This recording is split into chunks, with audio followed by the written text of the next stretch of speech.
Mga katangian ni Sri Krishna, ikalimang bahagi, henyo, genius.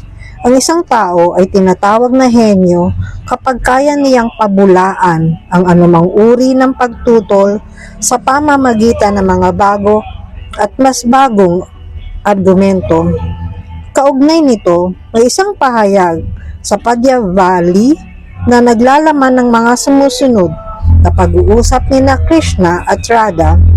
Isang umaga,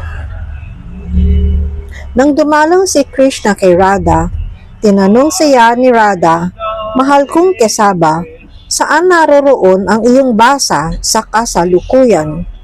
Ang salitang Sanskrit na basa ay may tatlong kahulugan: tirahan, halimuyak at kasuotan. Sa totoo'y ang tinatanong ni Radharani kay Krishna ay, nasaan ang iyong kasuotan? Ngunit inunawa ito ni Krishna bilang tirahan.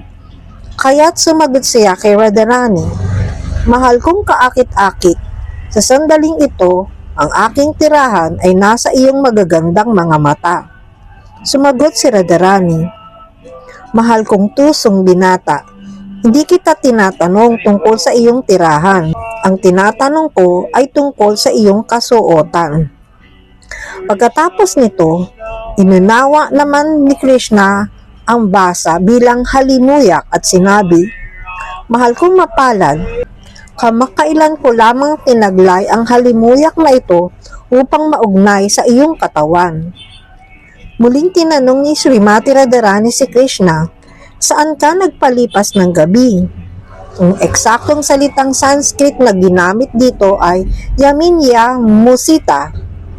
Ang Yaminyam ay nangangahulugang sa gabi at ang Usita ay nagpalipas. Gayunman, hinati ni Krishna ang salitang Yaminya Musita sa dalawang salita, Yaminya at Musita.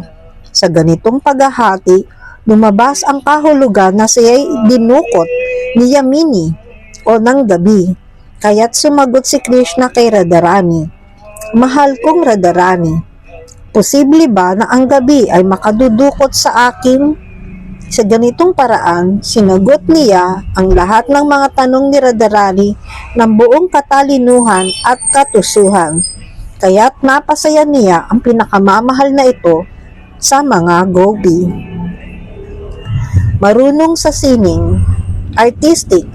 Ang taong marunong magsalita at magbihis ng may mataas na antas ng sining ay tinatawag na bidagda.